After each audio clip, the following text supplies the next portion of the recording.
Hey, good morning. Welcome to Hobby Evolution. We're back. Episode 1676.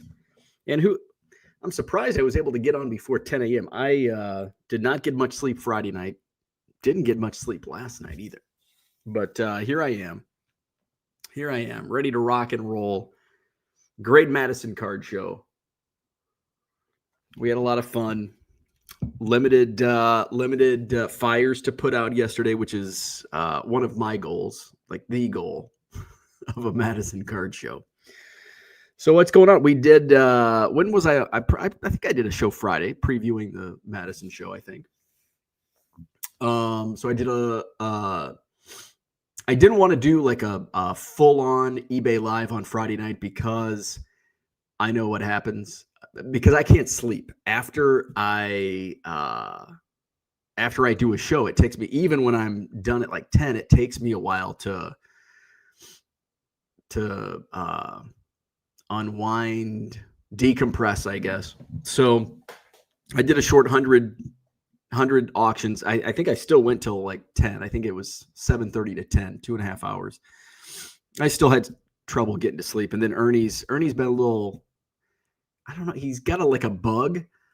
He's been throwing up a little bit, but like he's still like rambunctious. So trying to get him over that. So he's been up through the night, the last couple nights. So I went into I went into Friday night show, eBay live show, thinking, this is gonna be like it's gonna be a clunker because I don't have like new inventory. It's just a lot of like lower end stuff. So on the, everybody wants Ohtani and Skeens and Kobe and Jordan and slabs and autos and blah, blah, blah. And it's like, I get that on weekends. And then I run a lot of that on Sunday night. And then through the week, it just, dissipates. And by a Friday night, if I haven't gone to the card shop or I haven't gone to any weekend shows, I'm a little low on inventory. So that's the position I was in on Friday night. I'm like, this is going to be kind of a bust. But it wasn't. I like right off the bat, I was getting good bids coming in, energy in the room. When I can't remember if it was like a 90 Griffey went for like 10 or 12 bucks. I'm like, all right, this is going to be a good night. This is going to be a good night. And it ended up, beating my expectations, for a short auction. And I want to get into inventory and buying. That's going to be a part of what I, went through yesterday. So some of the struggles that I'm facing right now, like where do I go from here? What do I do now? And some of that's been led on by maybe some poor purchases in the last few weeks. Not necessarily poor purchases, but it's like my buying, not getting out of hand, but my buying was not as thought out as maybe it should have been. Which, sometimes that happens, but I was able to catch it, and that's what has led me to, this weekend, like, okay, what am I? And I had a great chat with my buddy Craig, and I think because he was sharing like his thoughts on where my eBay lives, and he watched a little bit of Friday night show, and I'm kind of thinking of it from a marketing standpoint, and he kind of countered with some thoughts, which made me think a little bit. It's like, okay, which way do I go? Which way do I go? Which way do I go? So we'll talk about that a little bit. What else is going on? That's about it. Madison Card Show monopolized the weekend, which is that's what I do. So it was despite challenges, it still was a big success. And the challenges, I got a call about a week ago, maybe 2 weeks ago. They actually give me, that's what I like about the Alliant as opposed to the hotel. The Alliant actually gives me heads up when shit is awry, where I typically walk into it on Friday afternoon before a hotel show, which is one of the reasons I just want to let's just do the Alliant, but scheduling just doesn't work out like that. So Alliant gave me a heads up. They called me on a couple of weeks ago and said, hey, we've got the model train show. They've got to use like the full on 8-footers that you use. So we're going to be short on 8-foot tables. And they're like, do you want to go down to 6s or do you want to double up the 8s? And I'm like, well, dealers are paying for 8 foot of space. So I can't go down, especially at this point, it's booked and paid. So I don't want to go down that hole. And the rooms are set up for 8 foot. We'd have to completely redesign and map out a 6-foot layout. Not something I want to do.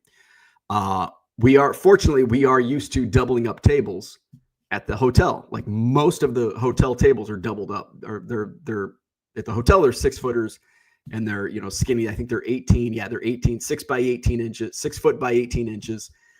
So one is not enough, and 2 gets a little wide.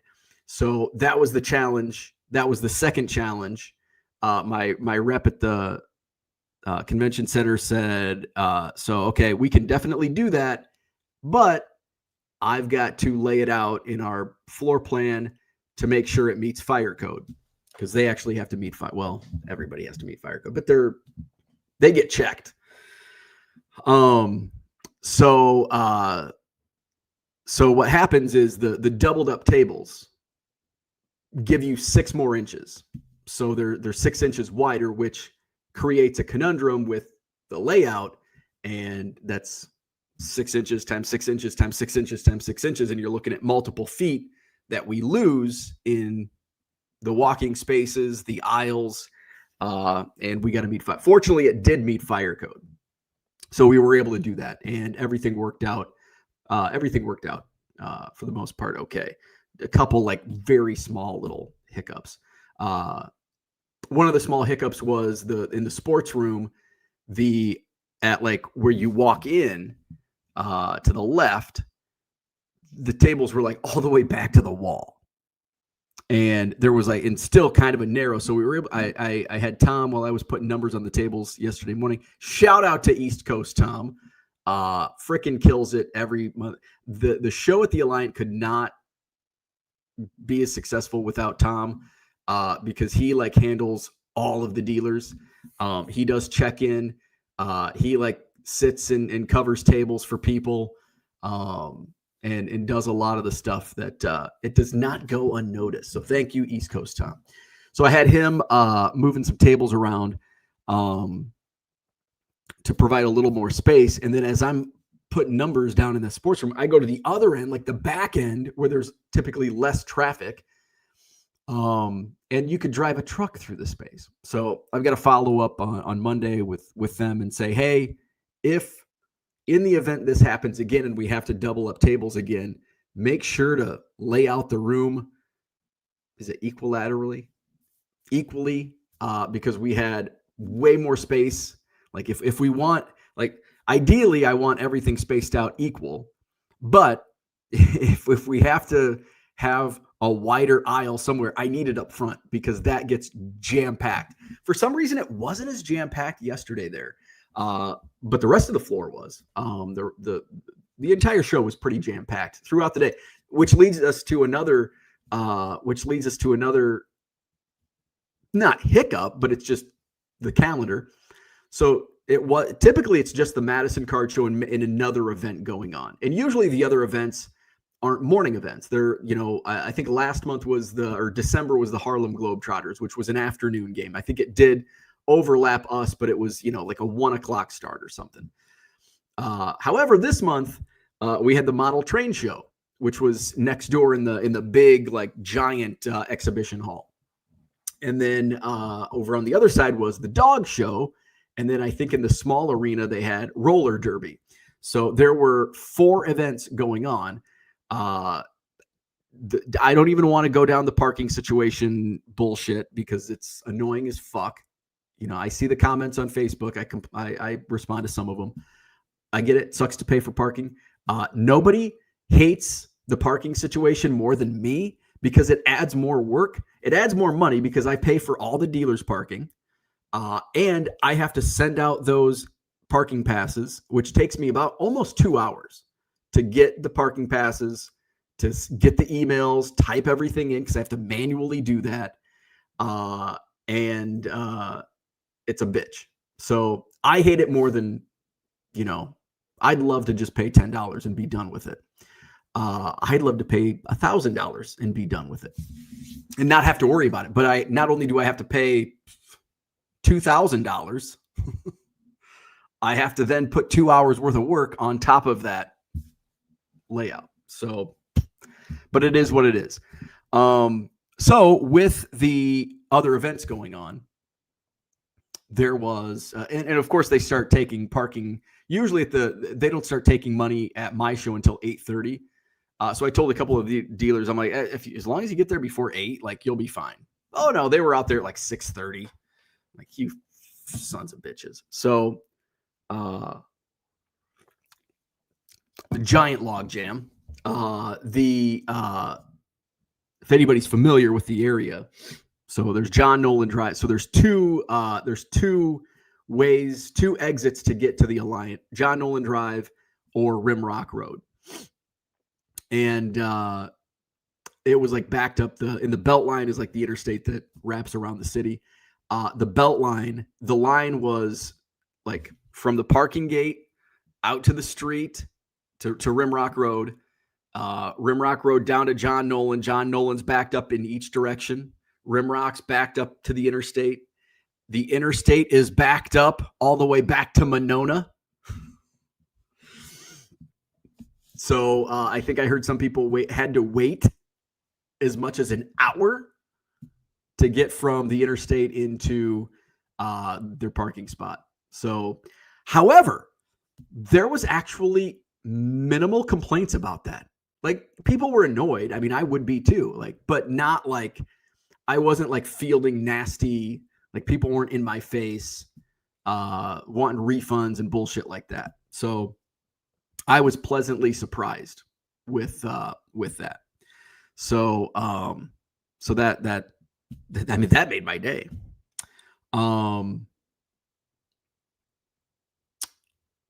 So let's go to the chat. Where we at? Royals 417. Good morning. Congrats on the attendance. Thank you. Mark's in the house. Thank you. Jody, good morning. Bronco is here. He was set up yesterday. Appreciate you. Southern Land Cards, what's going on? Good morning. Red Lights in the house. Good morning. By the way, I got a new couch for my eBay Live. If you haven't seen it, check it out. We debuted this on, I think, Friday night's stream. Boom. New couch. eBay Live. Low Roller Scratcher's back. What's going on? Max says, great show yesterday. Thank you. You heard the 1995 Ken Griffey Jr. Pinnacle base card, bubblegum card. It's going up crazy. It's always been a high price. I think I would sell it typically for like $10. You need to go back to estate sales for sports cards again. I do. Gundy says, good morning. Watching USA Canada hockey gold medal game, tied 1-1 going into sudden death 3-on-3 overtime. Oh, wow. I haven't watched a minute of the Olympics. Are you getting new pallets? I'm not. I quit pallets. Cold turkey. Hola, what's going on? Pokemon is the new king of trading cards. I know. We talked about that last week. Max says the half tables must add some sort of depth. That was nice. Yeah, 6 inches. That's what she said. Royals 417 says, let's go hockey. Max says, are you able to run some sort of Excel sheet for parking pass emails? So, yeah, not really. Yes, but it's still manual entry. Because the parking pass website, I have to basically type in. Like, I can't, there's not a way on the parking pass website to import a spreadsheet. So basically I have to go into the Treasure website, copy and paste, and the Treasure website's not easy. And the Treasure website does spit out a spreadsheet. I was doing that, but it was actually quicker for me to copy and paste it from the website as opposed to copy and paste it from the spreadsheet. So unfortunately, there's not a way to import the spreadsheet. Donald's in the house. What's going on? Good morning. Royal says U.S. Southernland says USA, USA, USA. Uncle Rich in the house. Good morning. LTNS. I don't know what that means. Nice crowd yesterday. Jackie with the golden goal. USA on the 46th anniversary of the USA-USSR game.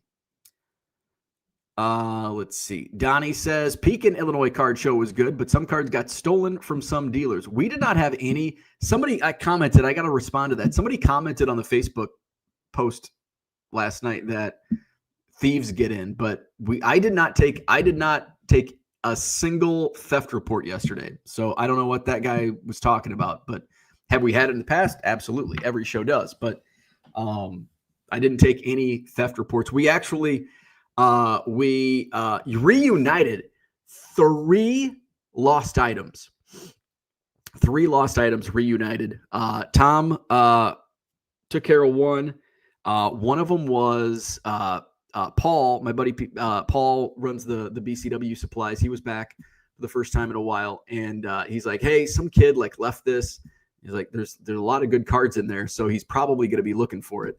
And an hour later, I'm at the booth, I think right next to him, and this kid's running around frantic, asking dealers, have you seen a box of cards? I left it somewhere, I can't find it.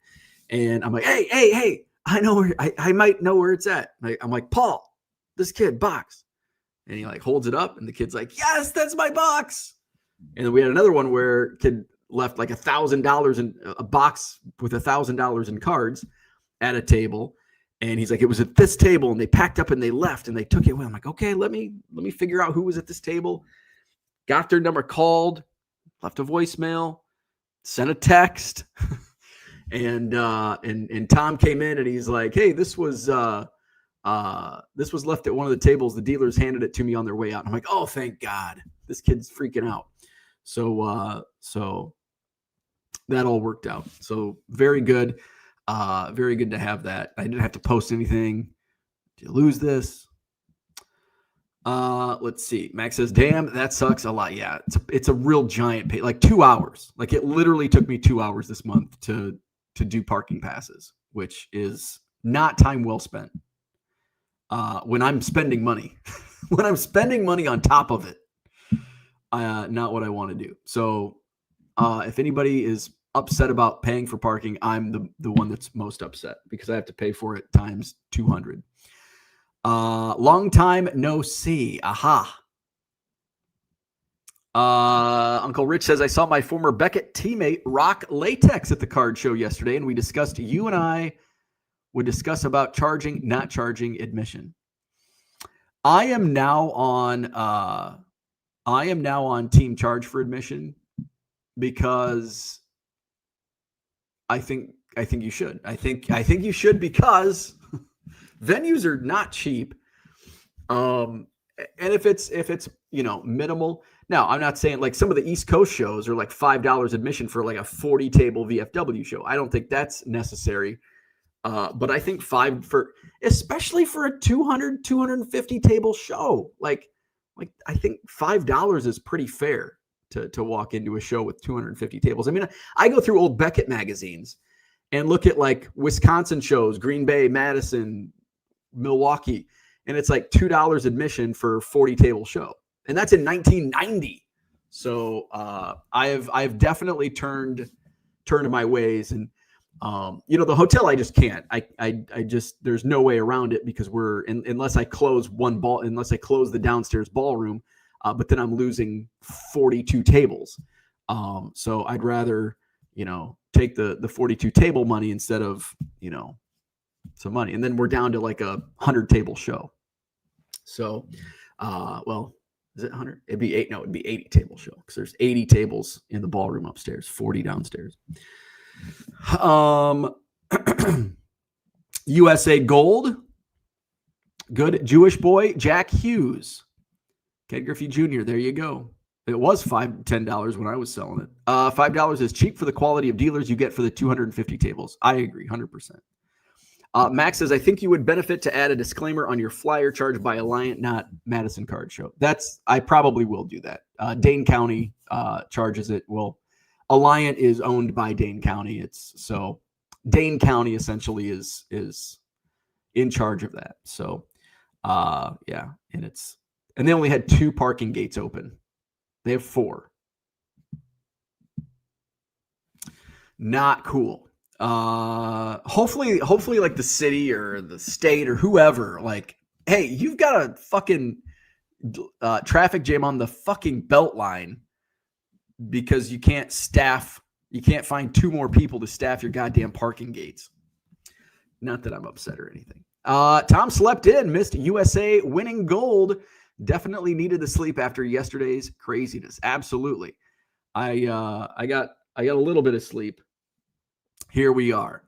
5 is okay. You missed your shout out, Tom. 5 is okay. Our regional show charges 7. Okay.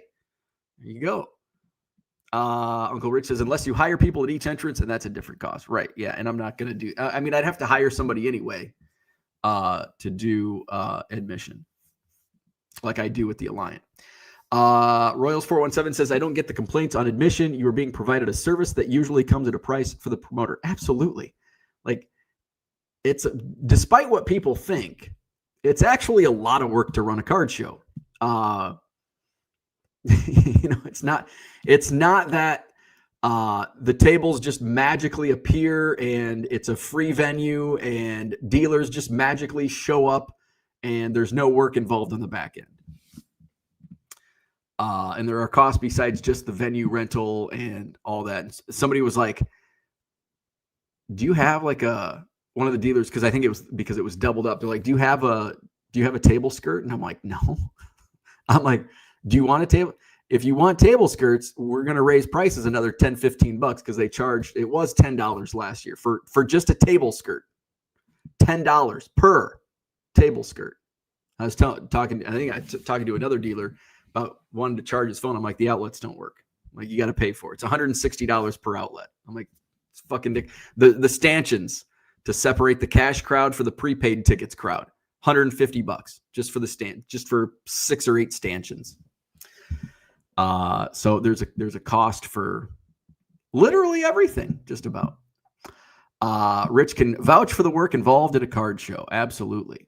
Those dealers that want skirts, the dealers that want skirts have their own, don't bother. Oh yeah. I am not paying, $10 for skirts. Cause I mean, half the time at the, hotel, the skirts are on, which fortunately I don't have to pay for them at the hotel. But the skirts are on and they're, I see many of them balled up because people bring their own. It's like, well, but you never know which, especially if it's a new dealer, you don't know, are they going to bring their own skirt? I don't care if it's balled up. I mean, it gets taken care of, but I'm not paying for it. If I was paying for it, it'd be like, okay. And I think when I talked about it, it's like, it's all or nothing. Like, I can't just order table skirts. Like if Max wanted a table skirt, like I can't just say, oh, I need 25 table skirts. I need them at table 77 and 78 and 110 and 144. It's you get table skirts on every single table and you're paying $10 per, or you're getting 0 table skirts and you're not paying for table skirts. So I choose not paying for table skirts. So we had a little adventure. First time, there's a first time for everything. I was alerted by my staff up front that there was an older man who came into the show, paid his $5 admission, and then started announcing to everyone that he's here because he got kicked out of the train show for being drunk at noon. Hey, it's Wisconsin. So I'm like, okay. I'm like, give me a description. I'm just going to keep my eyes out on this. So I'm wandering around and a couple of my dealers like waved me over just like 15 minutes later. And they're like, hey, you won't believe this, but man, we just had a weird interaction. And all of a sudden I'm like, oh boy. I'm like, what happened? They're like, this old short guy came walking down this aisle and he came up to our table, didn't even look down at our table. And he just stared at me right in the eyes and says, "You didn't see me and I didn't see you." And then he shuffled his feet to the other guy. It just started babbling incoherently. Like, we don't know if he doesn't speak English or like if something's going on. Like, all right. Like, what's the description of this guy? I'm like, oh, hat, sunglasses, older guy. Okay. All right. I think I might know who you're talking about. So I go up to confirm the description matches. It does. I'm like, all right, we got to go find this guy. So my buddy's son who helps, he was keeping an eye out in the front. I walked. I didn't see him because I did kind of a once over in the sports room. I went over to the Pokemon side. Didn't see anything, but then somebody waved me over and they're like, "Hey, we found him." So he was sitting down just outside the Pokemon room on a chair, and like you could tell, and he's drinking a tall boy. Which is okay. Like, they serve beer at the concession stand. You can have beer. It's okay. But you can't be like drunk around kids in a fucking card show. So like, I'm not going to have that. So I'm kind of keeping an eye on this until I can find security.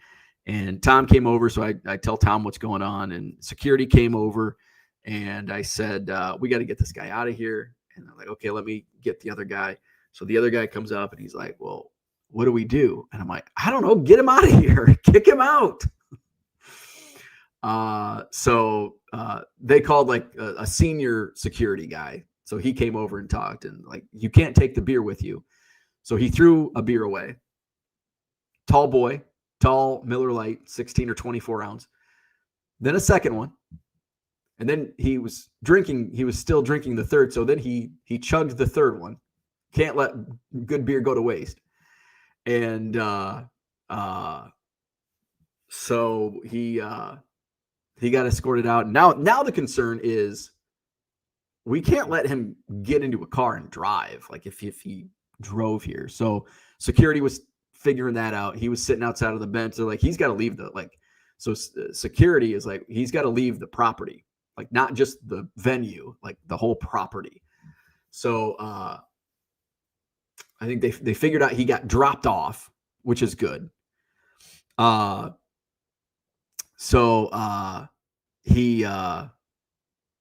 the cops, and so he got escorted by the Madison Police Department to the nearest gas station where apparently his brother dropped him off, and his brother came and picked him up. So that's a first. So that was Adventures in Card Show promoting. Let's see. Where are we at?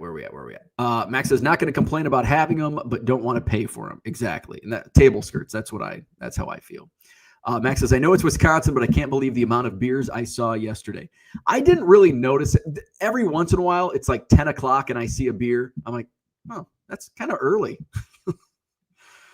Light's not good beer. Oh, I agree. I don't even touch Miller Lite. But he probably thought it was a good beer. Sounds like the issue is concessionaires. I don't even know if it was that. I mean, the concession stand at the card show didn't even sell Miller Lite. Maybe they sold all the Miller Lite to this guy. But it was Busch Light. And he was kicked out of the other show for being drunk. So my thought is he was probably drunk when he got there in the morning. So I don't know, but we got it taken care of. Glad that the cops were called. Not a fan of second chances. Max says 3 dealers within 2 to 3 tables by 10 had beer open. Wow. Rich says, one of my older dealer buddies from way back in the day used to rent a separate room at one of my friend's card show. He paid for it, and I tell you, they got high in there while buying and selling cards. That's all I saw was really. Well, I didn't go up until the end of the day. They only had Busch Light by the end of the day, so maybe they just ran out because all the dealers in your room were drinking Miller Lite, I guess. Yeah, I think I know they sell Miller Lite at the venue, but by the time I was at the concession stand later in the day, there was no Miller Lite left because apparently a lot of people were drinking it. Bush Light was not a favorite choice of the crowd, but I think those are the only in White Claw. I think they only sell Miller Lite, Bush Light, and White Claw for beers. But I mean, this is the first issue at the Alliant since they do sell beer. I mean, a lot of venues, a lot of card show venues. I mean, the National, the Sports Spectacular, like a lot of shows, the concessions sell beer. This is the first time that I've ever had that, and I don't think it was, I don't think he was getting there at 9 and slamming beers while he was at the show. I think he probably had a good, he was probably turning it up before he came to the train show, chugging beers at the train show, and then came over to chug beers at the card show. Max says, I can't leave my table during the show, so just whatever was preferred around me. Sounds like I missed a fun show. It was. It was a good show. So I was buying, and I'm on a buying. Well, I'm not on a buying kick. I'm always on a buying kick, but I was like going into the show. I don't know what. There was a flip that switched inside my brain, like at 9 o'clock or 7 o'clock. I got cold feet buying. Now I still spent I don't think I spent as much as I did last month, but I probably spent around the same as I did at the December show. So I still spent a good amount of money, but I didn't buy a lot. I think I only bought a few cards that were over $100. And I think you know what? The only cards I spent over $100 on might have been wrestling, and I lose money on those, which is why I was a little hesitant on buying a lot of $100 cards yesterday, even like 50 and 75. It's like, I don't know if I can make money on this stuff.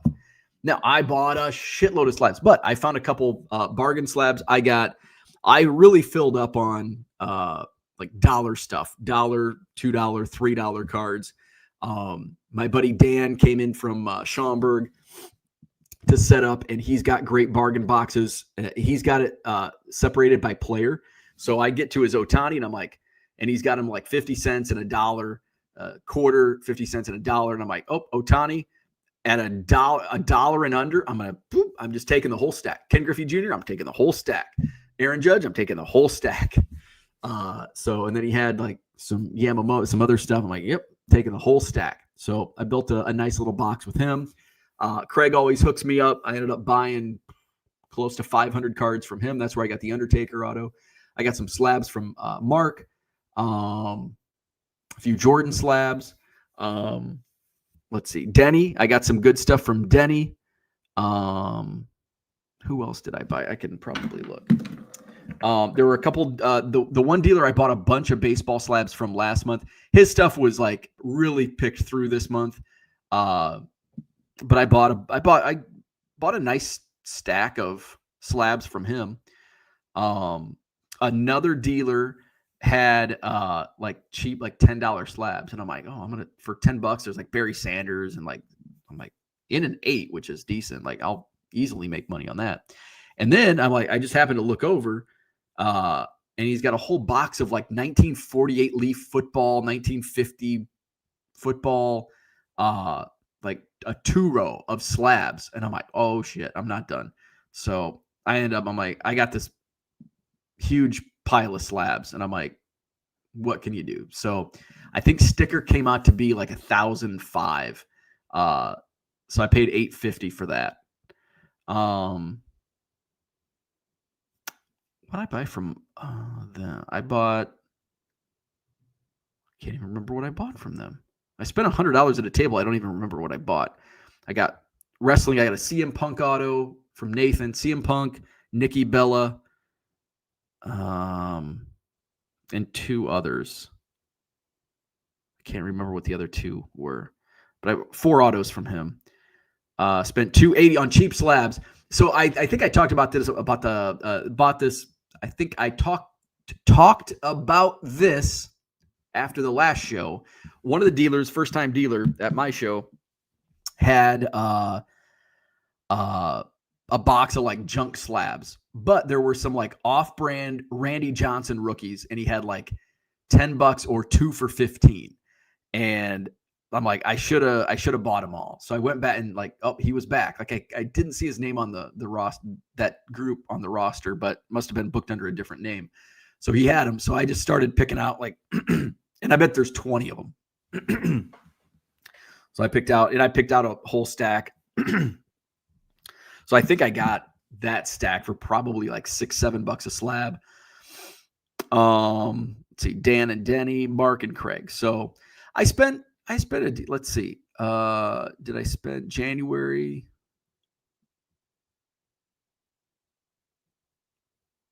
Oh yeah, I spent a lot last January. I mean, I didn't spend double what I spent, but almost. Yeah, almost double what I spent. So the December show, what I spend in December.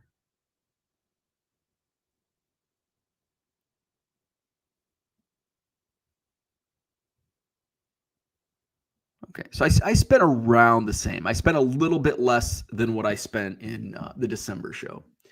So, but I started looking at tables, and I don't know if stuff was overpriced because I don't comp. Like even when I'm at a table, because comps mean nothing for me on eBay Live. I can sell dollar cards all day in the right stream, in the right room for $10 to $20. I can sell a $20 card for $5. So comps mean nothing. I have to go by what I think, and this is why I don't comp.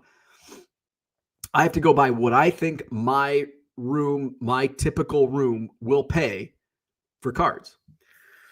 That's why I don't pay 80%. I can't pay 80% because if it's, I did pay 80% on some stuff from the shop last week or 2 weeks ago. And like, I can't do that because I'm not going to get 80% of the last sale or comps on a Marcus Mariota autograph. It's like, so there's some of that. Now there was some stuff, again, this is why comps mean nothing. There were some stuff that was $5 that I sold for 20. So it all equals out. But when it's loaded with, some of that higher dollar stuff of players that people don't want, I'm like, I'm going to get crushed on that stuff. So I've got to be careful with what I buy in that, $50 range, the $50 to $100 range, and especially when it gets higher. So I had a little cold feet, and I don't know if it just didn't seem like, not that everything was overpriced. It just seemed that, because I didn't comp anything, it's probably at comps everything. Maybe not. But it just seemed that the prices didn't reflect what I can make money on eBay Live. But that also changes. There was a time, and I think I was telling Mark this yesterday, Big Mark, that, I bought a whole bunch of slabs from him back last June, and I like tripled my money on, I had like a Shaquille O'Neal PSA 6 rookie sell for like $80. You can get a 9 PSA 9 for probably less than that. And I think I paid 10 for it. So like a lot of that stuff at one time, I crushed it. There was a time where Dan Marino I was just crushing it on Dan Marino, and now it's flipped. So I made some bad. So I see Mark's comment here. So why am I concerned with buying? It's because I've made a couple poor buying. Like the bulk lot I got from the card shop was not a good buy because I paid 80% on comps in bulk, which I can't do. And especially when it's Trevor Lawrence and Marcus Mariota, like I just can't do that. Now I made money on some stuff, but like there's Marvel stuff that I just tried to run, and like I'm looking at the price sheet and it's like $10 and I sell it for $2. And the next one's $8 and I sell it for $2. And the Trevor Lawrence, I think I was surprised by the Trevor Lawrence result. I have that sheet somewhere. It got pretty close to what I paid for, but I still lost money on it. And there's just been some other buys that I've made that haven't turned out in my favor. And some of it's all my, it's me. Like, I'm not blaming anybody but myself, because it's what I chose to buy. And I'll pay that for that. And I think there came a time where, and this is something when you're always buying, you've got to be conscious of what your spend is based, hey, my spending has gone up, but my margins have not. My margins are kind of, am I still making money? Absolutely.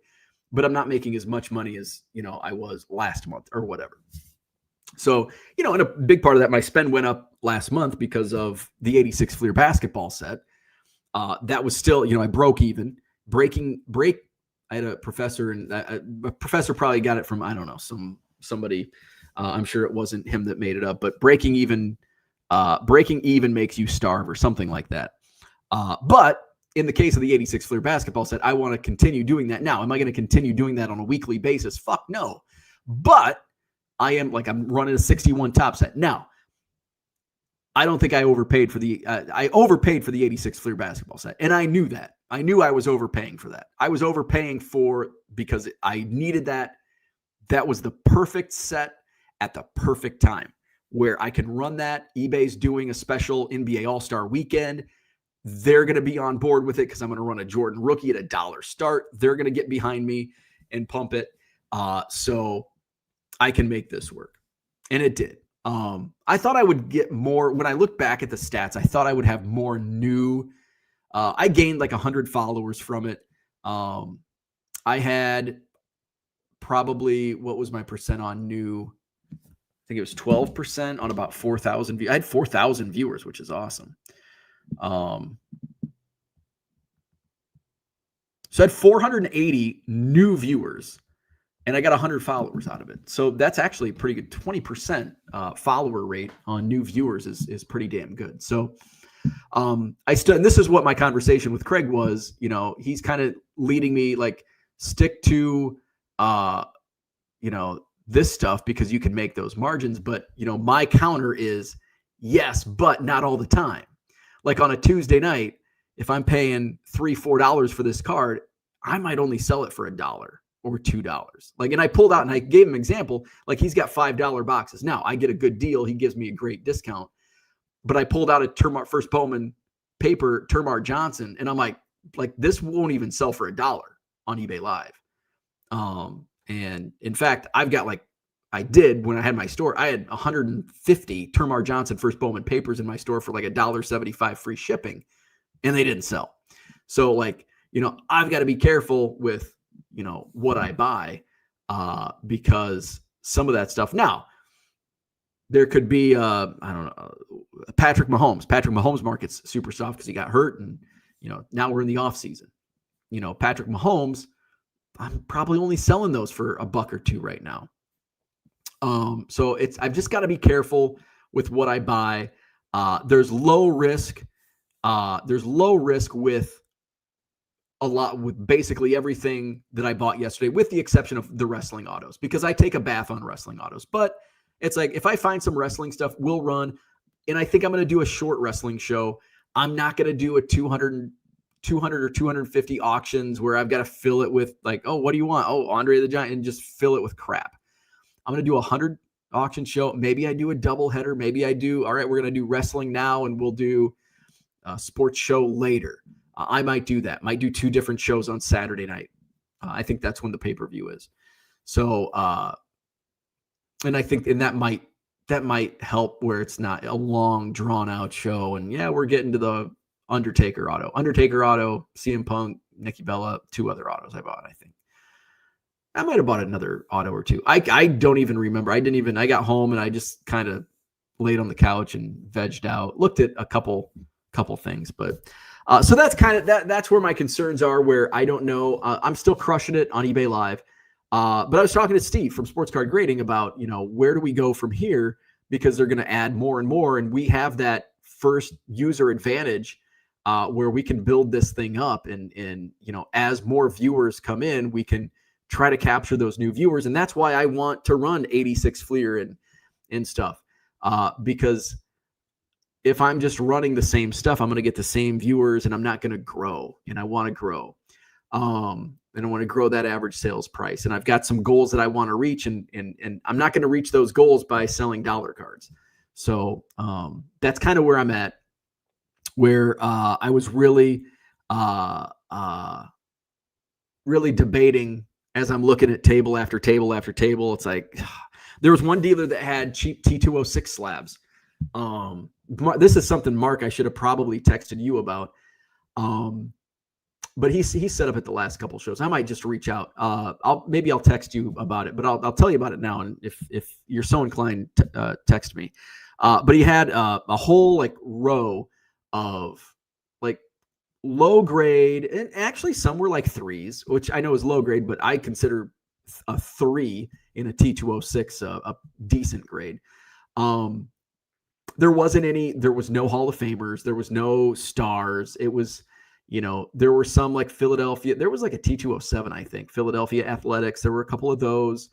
There might have been a Tiger. There were a couple Cubs. One of them I had. But I was just like, I was just hesitant. I was hesitant to buy it. I don't know why. I don't know. I do know why, but I don't know why. And he had like decent prices.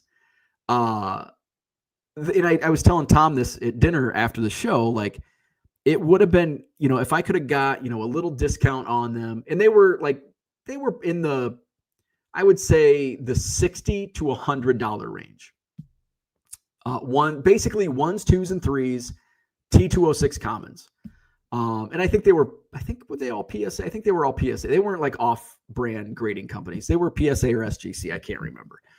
And then he had some like Gaudis and stuff. And but the T206s were PSA ones, twos, and threes of commons were in the $60 to $100. Most were like around $75.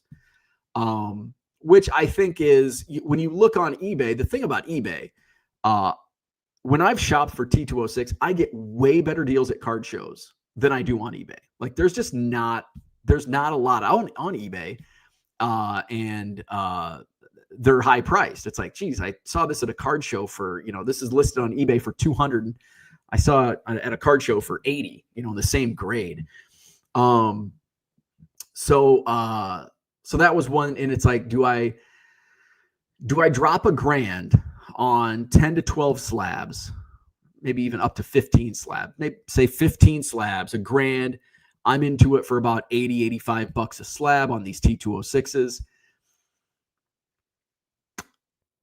My thought process in my eBay live streams is I run it, on a Sunday night. Tonight usually, hopefully goes well. Usually Sunday nights are good. And it's like, hey, I've got a T206 and it could be a common. And it might sell for $150. I think I sold one of my Cubs with way oversold what I thought it would on live. So that's where I'm like, how do I spend my money? Where do I put that money to not only avoid losing, but also growing my audience at the same time? And I'm going to continue the themed set breaks. I'm running a 61 top set break not tomorrow, Thursday. So Thursday night, 1961 tops baseball. I have the complete set, even the high numbers. And it's actually pretty decent. I've got some of here's the mantle. This is the mantle high number all-star. And it's a nice card. They're all crease free. That one's, little off center left to right, but good looking card. Denny had one of these in his case, and he was asking me, I'm like, actually mine looks exactly like yours in your showcase. So that's the here's the mantle. Again, off center. 61, just notorious off centering. So those are some. I have a bunch of the. I think I've got 212 of the stars and some of the rookies posted in my eBay store under the Thursday night eBay Live 61 Tops set break stream. I've got to get photos of the mantles and errands and stuff like that. So yeah, and I think I got a good price. It's public information. So I'll share it. Did I get this from Heritage? Yeah, I think so. And I should be getting my collector and CIA auction winnings hopefully in the next week or so. I think I won like 12 or 13 auctions from their auction last week or 2 weeks ago. All right, what did I pay for that set? I feel like I got a pretty good deal. I paid after buyer premium. I paid $3,660. I feel like that's a good deal. $3,660. I mean, my high bid was $4,000. So, and with buyer's premium, that would have been $4,880. So I was willing to pay another $1,200. And I think Mark said I think it will crush. All right, I'm going to go into the chat here. Let's see. Max, I agree 100%. The users are the issues. Andy says, a flip that switched. You having breakfast beer today? No. JG says, sounds like it's back to your roots. Low end, bottom of the barrel crap. LOL. No, that is not the case. Let's see. I was a lot more curated yesterday and understand your thoughts. Buying from shops is always tough. It is. And I get it. Like there's a lot of overhead. Bradley says, you win some, you lose some when flipping cards. In the end, all you want is more wins than loss. That's true. Look at the world's best gamblers only win 54% of the time. Uncle Rich says, sometimes to run something special, we call them loss leaders, but you got to win sometimes. Right. And I mean, overall, like the collection I bought on Wednesday, I tripled my money already. And I haven't even emptied I've got 2 totes that I still need to bring into the basement. Now, I think a lot of that's going to be junk that goes to my storage unit. But there's still, I still like some of the vintage that was in there. Like I didn't even expect much vintage. There was some vintage that went pretty well on Friday night, $10-15 for cards that I'm like, oh, this was a nice little surprise. Your reason for 86 Fleer makes sense. Yeah. And I think I've got to do, now that was good timing, but I've got to think ahead for like other events. Like, is there a tie-in for March Madness that I can run? Now, I don't think so, but I'll still run. Like I'm still going to run. Well, for March, am I going to be in Arizona? I might be in Arizona. I don't know, but some of that stuff. Obviously, I'm going to be baseball heavy when I do my streams out in Arizona. Maybe I can talk one of my friends that happens to be a big leaguer on coming onto one of my streams while I'm out there. Uncle Rich says, on the level I play at, that is why value box diving is getting harder as I have a competition with the whatnot crowd. Yeah. The funny, the guy that I bought the Randy Johnsons from, and there was other stuff in there too, but it was like 20 to 25 Randy Johnson slabs. And he's like, are you a big Randy Johnson fan? And I'm like, nope, just going to flip them. I'm like, no reason to be coy. I'm just going to resell them. So, and like, that's another thing, being the show promoter. Like, I'm not going to sit here. I'm promoting my live streams on the Madison Card Show website. I'm not going to be coy and be like, oh no, I love Randy Johnson. I'm a big fan. And no, I'm going to fucking resell them. So if you give me a deal or not, I don't care. Like $10, if I have to pay full price, I'll pay full price. I also don't want, like, if a dealer asks me for a discount, I'm like, no, I've got a waiting list. I'm not giving anybody discounts. If there's a table open, it's going to sell. I haven't not sold out a show in 3 years. So, I don't expect discounts from my dealers. So that's why if I'm buying in bulk, I'll say, what can you do on this? But I'm not going to fucking negotiate, they don't negotiate with, I wouldn't want them to negotiate. I'd tell them to F off. Like, how about, I don't want to pay $100 for this table. How about we do 90? Like, no, fuck off. I'll fill it to somebody else. Let's see. Talked about the T206s. That's about current retail on the T206. You need a discount to get those for your shows. The T206s is tough though, because sometimes they, like with a lot of things, a lot of stuff on live sells for triple comps. But a lot of stuff sells for half of comps. You know, I was talking to Craig because I bought an Undertaker auto. Now, it wasn't the Undertaker auto I ran during my first wrestling night was numbered out of 5. And so it was, you know, it comped at like 350, somewhere around there. And I think it sold for like 160. I can't remember what it sold for. So that was like, but the one I bought from Mark yesterday, paid 175 for it. And the thing is, it'll probably sell for the same what the number to 5 did. Because I think a lot of people, kind of with slabs, like a certain crowd of live buyers don't care about the number. They're buying the card that's protected by the slab. Like there is, I know to a lot of us, and probably most of us, we find that just absolutely unbelievable, but that's kind of like with me with the stuff in that showcase. Like those are 1s and 2s for the most part. Now my Jimmy Ryan is a 5 though, but those are mostly 1s and 2s. There's a couple 3s in there, and for the vintage stuff, for the pre-war stuff. But I'd rather have the 1s and 2s. Like I want the card. Like I don't care about the number. In fact, they look fake. Like the tobacco card in a 8 looks fake. I'd rather have the 1. It has a little character to it. It's got, you know, it's been loved. Where we at? Max says, don't spill again, Cooter. Mark says that 61 set should crush. It has a lot of mantle variations. Yeah, there's what, like 4? There's the regular card. There's the high number. There's the MVP. And then there's like a mantle home run card that's, you know, it's a great card for like somebody that wants a mantle but doesn't want to pay $100. Like that home run card for the world. I think it's or is it the World Series set? World Series home run, maybe. 61 high numbers are overall the toughest high numbers of the 60s. Excellent.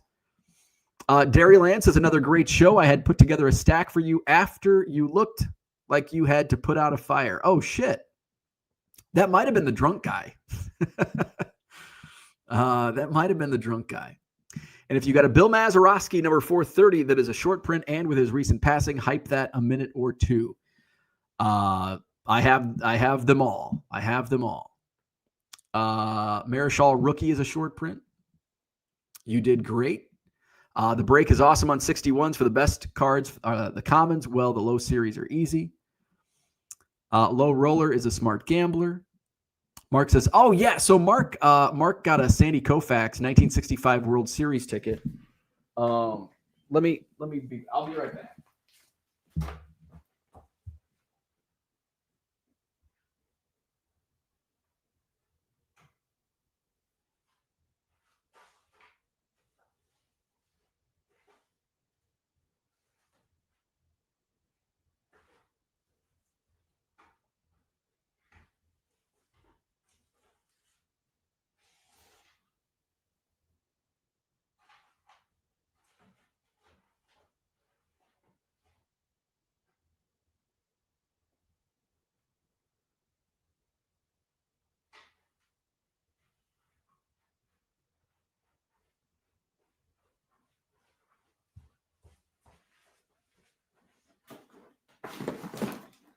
All right, so this tub.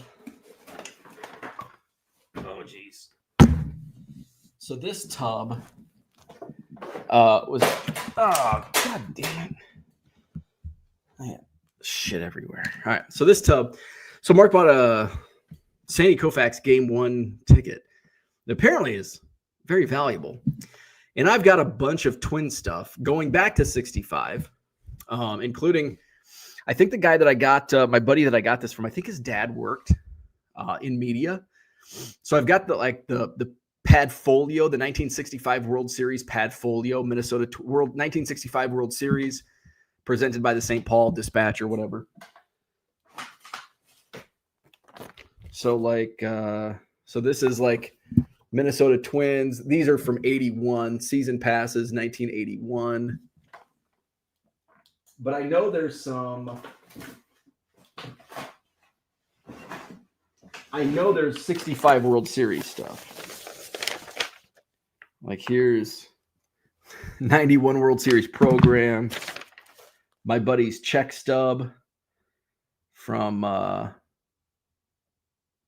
there's no date on it, but here's an unopened letter to my buddy. 1987 pin.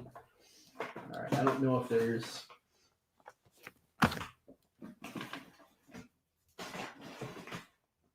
there was a whole bunch of tickets. I mean, hundreds. Like he kept everything. We're talking hundreds, if not thousands, of ticket stubs. I just didn't think they were worth anything. I don't know if they were in this.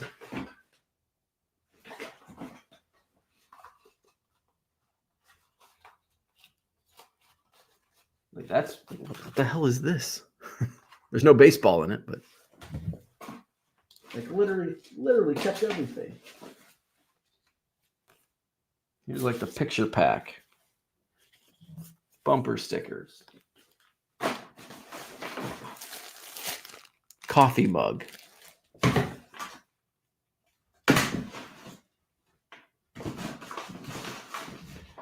All right, I don't think the stubs. Where did I put the ticket stubs? Might have some.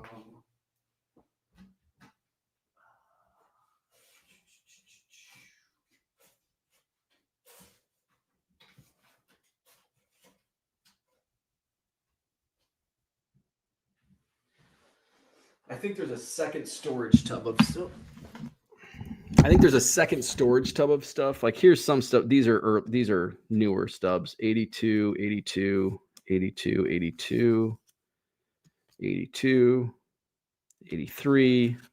Cubs stub, Cubs card. What year is this? 82, 82, 82. Those are all 82s. Just throw them in there. So yeah, I've got to look for that other tub. Because there's like hundreds. And there might have been a sheet of those passes for the 65 World Series. I'll have to see. I don't know where that stuff is. It's not in this. This is kind of the junk tub with all the mishmash of stuff. But there's another tub that has most of the tickets and all that other stuff. Offload the junk and you will be even better off. That my spring. I don't know if I talked about this. My spring cleaning. My spring goal. Once I get back from spring training and get things, get my feet under me again, is I want to get a lot of my shit moved to, I want to get rid of all my bulk, all my non-Cubs bulk from my basement to my storage unit and then just blast it. Sell it all. Cooter says the 61 Twins team card is tough to find. Paid more for it than the 67 Red Sox. Rich says the place I went to Rip Night was a tad off, but they had a good pizza and I watched the Cubs exhibition game. Hey, that's a win. That's a win. So I'll take that. There you go. I'll take that as a win. Common Base says it looks the part. Andy says in a way, any PSA slab you get under $25 is a deal. That's true. And that's something else Steve and I were talking about yesterday, where it's like, it costs $25 to grade. It's not something, I guess I do say it. But I prefer it when the chat, I don't like bringing up comps unless I get crushed on a card. And I'm like, oh, wow, that's $100 card. You just got it for $40. Because I can say you got a great deal. But I don't like saying, why did you just spend $74 for a quarter card of Kenneth Walker? So it's like I just kind of I'm quiet when they keep bidding. It's like, what? Stop bidding, please. You're wasting your money on this Kenneth Walker. Rich says Mantle is on League Leaders, Thrills, MVP, Base, All-Stars, World. Oh, wow. So he's on. Oh, yeah, League Leaders. I forgot about the League Leaders. Tom says this programming break brought to you by the Madison Card Show. Common Base says a 1 and 2 tobacco card looks the part. I like it. That's why I like it. Jody says LOL. Mark says it's the game he set out for Yom Kippur. The Russian tea room. What's going on? Good morning. Rich says, bring that type of stuff to the National for Wednesday, Thursday. That is the type of stuff those intense collectors look for. This garbage behind me in this tub. Found treasures in the house. That dude says stadium promotional giveaways can be highly sought after, especially VIP stuff. Huh. Yeah, there's a lot of crap in here.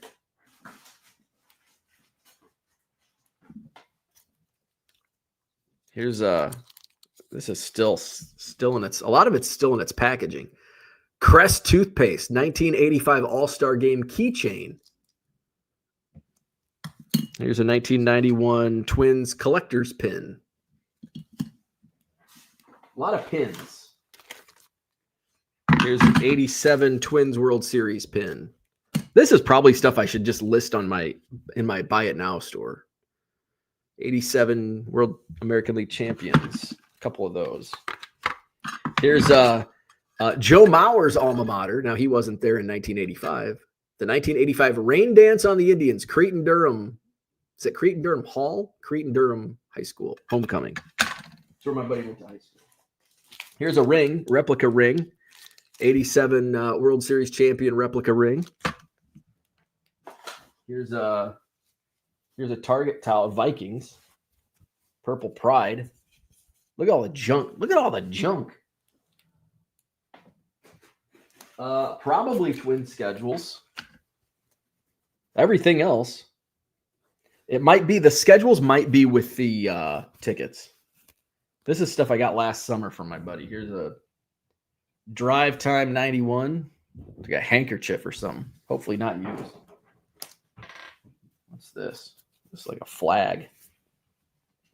Oh, another handkerchief. Oh, Ernie's up. 87 World Champions. A couple of those. Here's a Twins all-time greatest team ruler. Static decal. More pins. Yeah, this is great. This is stuff I probably, especially with baseball season starting up, I should probably sticker Twins Cardinals World Series. I should probably list some of this stuff in my eBay store. More picture cards. Here's a Vikings pin. Here's a 25th anniversary patch. Here's a sealed cassette tape of Go Vikes. Jesus. Another button. Here's a Vikings blow-up super sword. Another keychain.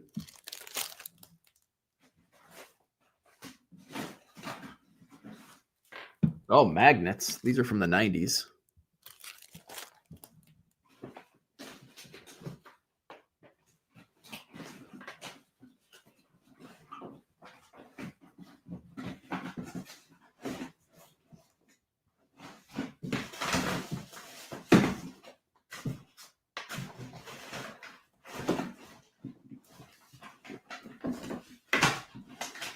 It's like a treasure hunt.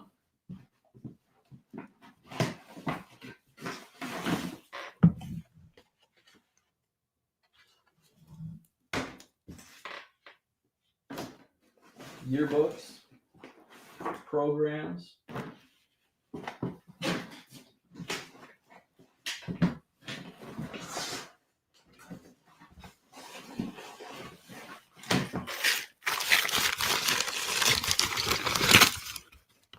Zooks. These are all pins. 85 All-Star Game. 85 All-Star Game. All 85 All-Star Game. Bruce Springsteen, I assume. Prince Purple Rain pin. These might be pretty valuable. I don't know. Another Purple Rain. Another Twins button. Another Prince. This must be like a keychain or something. Another Bruce. Limited. Oh, Little Red Corvette.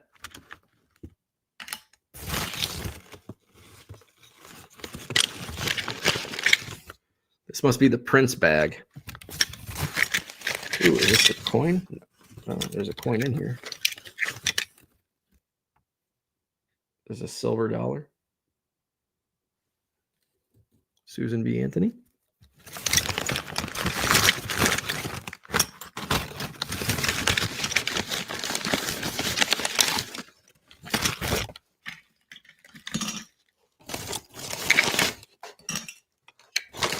I didn't expect to be digging through this on a Sunday morning.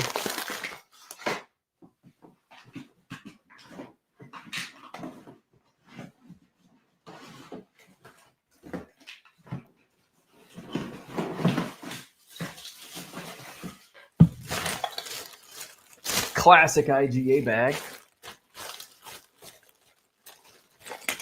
More pins. A lot of pins. Jesus. Oh, St. Louis Cardinals World Series pin.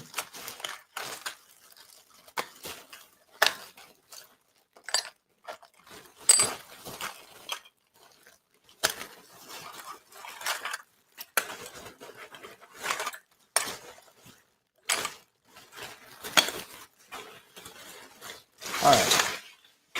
I want to go find the good stuff with the tickets. I don't know where I put that other tub at. All right, so that's what I had for today. Let's see where we at. Homer hankies. Lot it up. Love me some cool team packs. Can you sell tickets, buttons on eBay Live, or would you? So when I got all this stuff, I did run. I had a big Minnesota fan in my stream, so I ran some of it, and some of it did okay.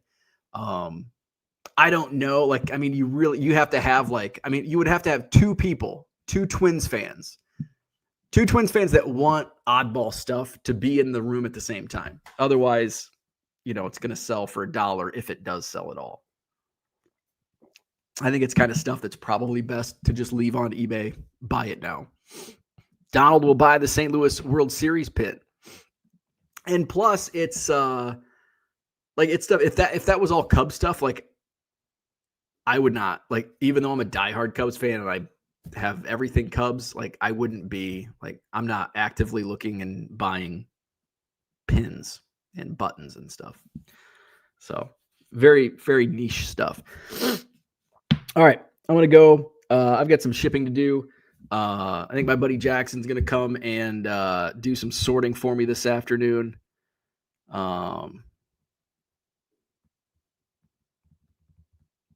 Yep, he just texted me. All right, so I'm going to get going. All right, like and subscribe. Hit me up tonight, eBay Live, 7:30 Central. Can you just not change the start price of the auction and use it as a buy it now? So this is another thing I talked about. Steve and I had an in-depth conversation on eBay Live, trying to fix the world's problems, eBay Live at a time. The one thing that I don't like about eBay Live is I wish, and I don't know if there's any platform, like, I would love to be able to sell multiple things. And I'm sure Whatnot, you can show your buy it now. Like, I can display like buy it now items in my stream, but it's very clunky. Like, I don't know, like, you have to actively, like, it's not like you can't push it to the screen. You've got, like, the buyer or the people in the room have to actively, like, click the buttons to see what you have available. So, I mean, it's something that I probably could do if I remember. So yeah, that's probably something I could do. It's really clunky, and you have to have people in the room that are going to be proactive to look in that place. And I can like, hey, click the 3 buttons in the top right corner and see what I have in my buy it now section. I wish there was a way to make it a little more clear. There's a lot of things with eBay Live. I need to, I think maybe on the flight to spring training, I will put together my laundry list of things that I would like to see. Not that they would ever get implemented, but at least it's submitted. All right, I'm going to go. Have a great day, and we'll see you when I see you, hopefully tonight on eBay Live.